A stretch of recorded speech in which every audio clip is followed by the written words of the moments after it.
My niece dumped an entire bucket of mud onto my son's birthday cake while laughing. My own father clapped proudly and said, "That's my girl. You've earned the newest iPhone for this." My brother folded his arms with a smug grin. "It's just a cake," he scoffed. "Your kid is way too sensitive." But when my 8-year-old quietly picked up his unopened box of birthday candles and walked away from his own party, without saying a word, none of them realized that less than 24 hours later, one automated email would erase every privilege they had taken for granted. That same night, I canceled my niece's fully funded Disney trip and her elite tennis camp. The sweet smell of vanilla buttercream was supposed to be the memory my son carried from his 8th birthday. Instead, it was replaced by the damp metallic smell of wet mud. His beautiful 3-tier birthday cake collapsed beneath an entire bucket of watery dirt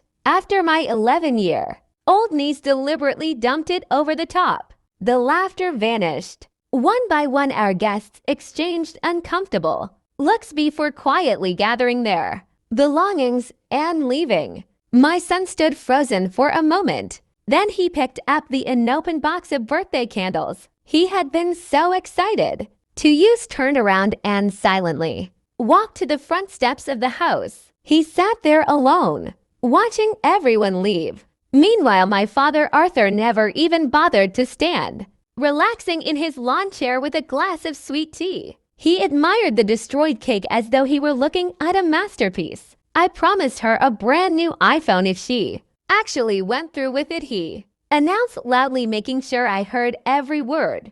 Beside him, my older brother, Michael, stood with his arms crossed and a satisfied grin on his face. Not one apology, not 1 ounce of regret. They honestly believed they had taught me a lesson. 60 days earlier, I had done something my family never expected. For the first time in my life, I said no. Michael wanted me to consign a $40,000 business loan. I refused.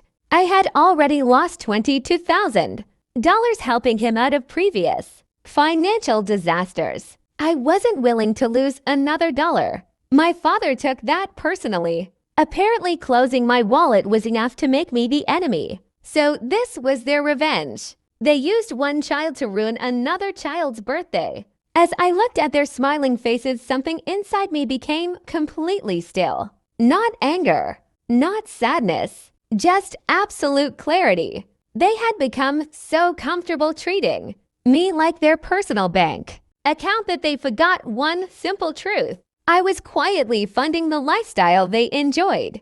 They had no idea Chloe's $9,800 elite tennis academy wasn't paid for by a scholarship. Every payment came from my checking account. They didn't know Michael's upcoming $7,000 premium Disney cruise wasn't a gift from some mysterious benefactor. It was charged to my American Express card. Even my father's car insurance premiums were automatically paid by me every month. None of them ever thanked me. None of them even acknowledged it. Just then, my phone vibrated. A calendar reminder appeared on the screen. Upcoming Disney cruise, 14 days. I looked across the yard at my wife. There was no anger in her eyes, only the calm, steady expression of someone who had already made a life-changing decision. She gave me the smallest nod. That was all I needed. I unlocked my phone and opened my banking app. If they wanted to find out what life looked like without my support, they were about to learn. My thumb hovered over the bright red button. Cancel all bookings and issue refund. They wanted to play dirty. Fine. Let's see how quickly everything falls apart when the person holding it all together finally walks away. The next morning, my phone began ringing before sunrise. I looked at the screen and smiled. It was my brother, Michael. I let the call ring until it stopped. A few seconds later, another call came. Then another. After that, my father tried calling. I ignored every one of them. A few minutes later, an email appeared in my inbox. Disney cruise booking canceled. Refund successfully processed. Right after that, another email arrived. Elite Tennis Academy membership canceled. Monthly payments stopped. I closed my phone and poured myself a cup of coffee. For the first time in years, I felt completely calm. My wife looked at me and smiled. She said you finally chose your own family. I nodded. Our son walked into the kitchen quietly. He still looked sad from the day before. I knelt beside him and asked what he wanted to do today. He looked at me for a moment and softly said, "Can we have another birthday? Just us." My heart broke. I smiled and said, "Of course." We spent the entire day together. We bought a new birthday cake. We decorated the house with balloons. We lit the candles. This time, everyone sang only for him. He closed his eyes, made a wish, and blew out every candle with the biggest smile on his face. That smile was worth more than every dollar I had ever spent on people who never appreciated me. Later that afternoon, my front doorbell rang. I opened the door. My father, Michael, and Chloe were standing outside. None of them looked happy. Michael spoke first. "You went too far. You had no right to cancel everything." I looked at him without saying a word. Then I quietly replied, "It was just a vacation. Don't be so sensitive." Michael stared at me without saying a word. For the first time, the smile was gone from his face. My father stepped forward and pointed his finger at me. "You embarrassed this family," he said. "You need to fix this today." I stayed calm. "No," I said. "You made your choice yesterday. Now I am making mine." Chloe looked at the ground. She finally understood that the trip and the tennis camp were really gone. Michael took a deep breath.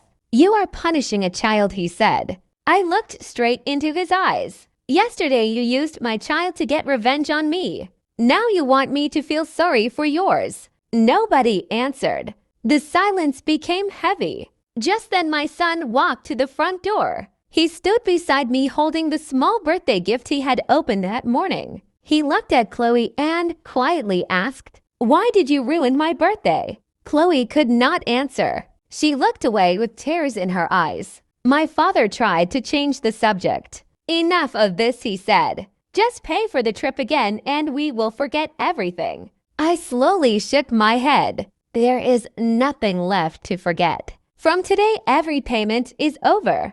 No more vacations. No more tennis camp. No more insurance. No more money. You can pay your own bills from now on. My father turned pale. Michael opened his mouth, but no words came out. Without another word, I closed the front door. For the first time in my life, I did not feel guilty. I felt free. The house became quiet after I closed the door. My wife looked at me and smiled. "You did the right thing," she said. "For years I had carried everyone on my shoulders. Now it was finally over." The next morning my phone started ringing again.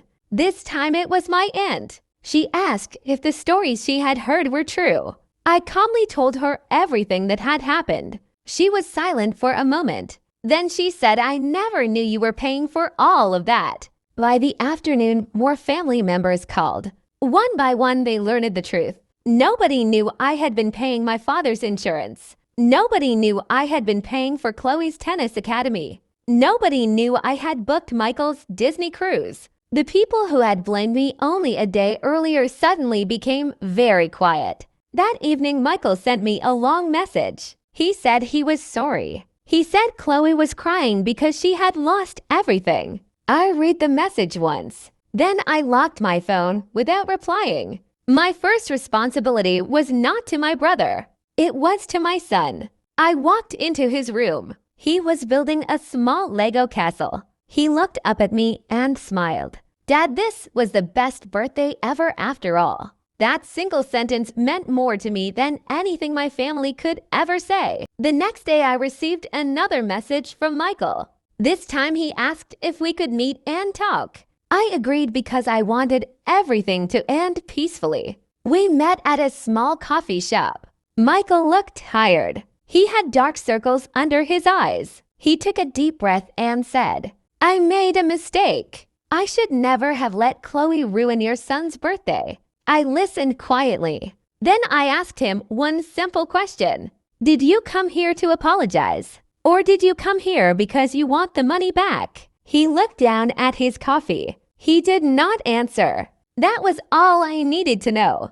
I stood up from my chair. I hope one day you understand what you did to my son, I said. But my decision will not change. I walked toward the door. Before I left, Michael called my name. He said our family will never be the same again.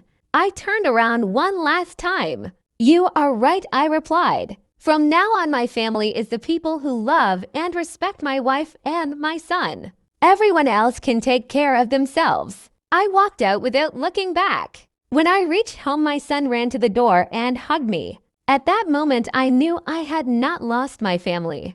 I had protected the one that truly mattered. A week passed without any phone calls. The silence felt peaceful. For the first time in years, nobody asked me for money. Nobody asked me to solve their problems. One afternoon, I checked my mailbox. There was a plain white envelope with no return address. Inside was a handwritten letter. It was from Chloe. She wrote that she was sorry for ruining my son's birthday. She admitted that my father had promised her a new iPhone if she dumped the mud on the cake. She said she thought it was only a prank. She never expected everyone to leave or my son to cry. I finished reading the letter and quietly folded it. My wife asked what I was going to do. I said Chloe was only a child. The adults were the ones who failed her. That evening, I showed the letter to my son. He read it slowly. Then he looked at me and asked, "Do you think she really means it?" I smiled and said, "I hope she does. Because saying sorry is easy. Changing is the hard part." My son nodded. Then he placed the letter inside a drawer. Maybe one day he would forgive her. But nobody would ever forget what happened on his 8th birthday. Some memories change a family forever. 2 weeks later, my father showed up at my house alone. He looked older than I remembered. His shoulders were low and his voice was quiet. He asked if we could talk. I invited him to sit on the porch. For a long moment, neither of us spoke. Finally, he looked at me and said, "I made a terrible mistake. I thought I was teaching you a lesson. Instead, I hurt my own grandson." I listened without interrupting. Then I asked him one question. If I had never stopped paying for everything, would you still be saying sorry? He lowered his head. He could not answer. The silence told me everything. I stood up and looked at him calmly. I forgive you for my own peace. But trust is different. Trust takes years to rebuild. My father slowly nodded. Before he left, he looked at the empty yard and quietly said, "I miss my grandson." I replied, "When he is ready, he will decide if he wants to see you again." My father walked to his car without another word. As he drove away, I realized something important. Real strength is not getting revenge. Real strength is knowing when to stop letting people use your kindness. That day, I closed the last chapter of my old life and finally started a better one with a family that truly loved me. 1 month later, life felt completely different. Our home was peaceful. My son laughed more than he had in years. My wife smiled every single day. One Saturday morning, there was another knock at the door. When I opened it, Chloe was standing there with her mother. She held a small birthday cake in both hands. She looked nervous. She slowly walked up to my son. Then she said, "I am sorry for what I did. I cannot change that day, but I wanted to make you a new birthday cake." My son looked at the cake for a few seconds. Then he looked at me. I smiled and told him the choice was his. He took a deep breath. Then he accepted the cake. "Thank you," he said, "but please never do that again." Chloe nodded with tears in her eyes. She promised she never would. As they walked away, my son closed the door and looked at me. He said forgiving someone does not mean forgetting what they did. I smiled with pride. "You are right," I said. "Some lessons are painful, but they can also make us stronger." That evening, we cut the cake together.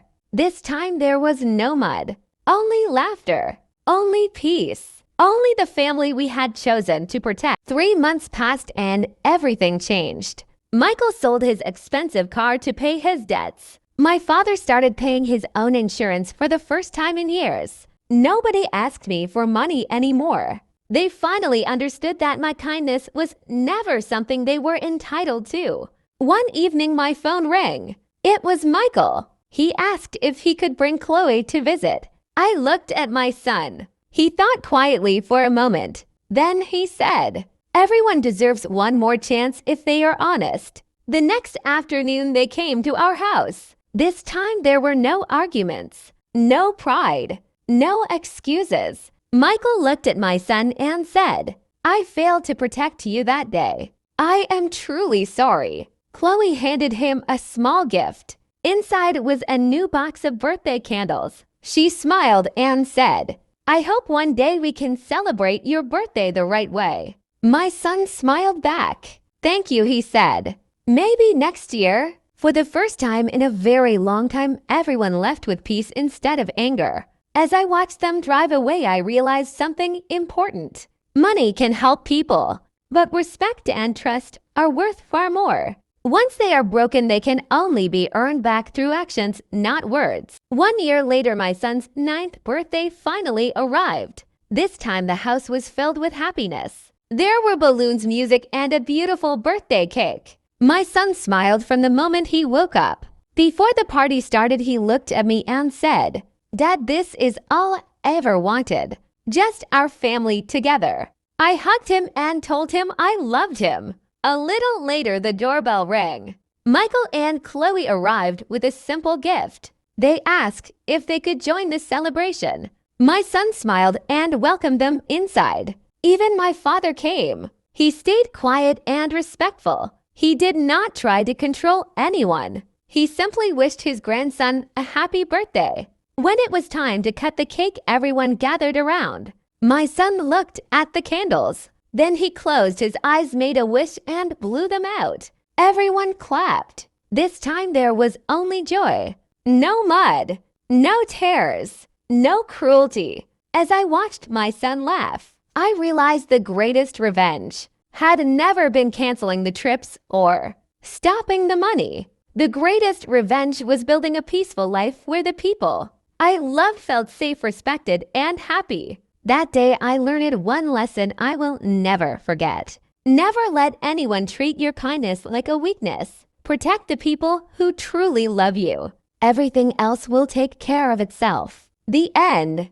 Thank you for watching. If this story touched your heart, please like, share, and subscribe for more emotional family revenge stories. See you in the next story.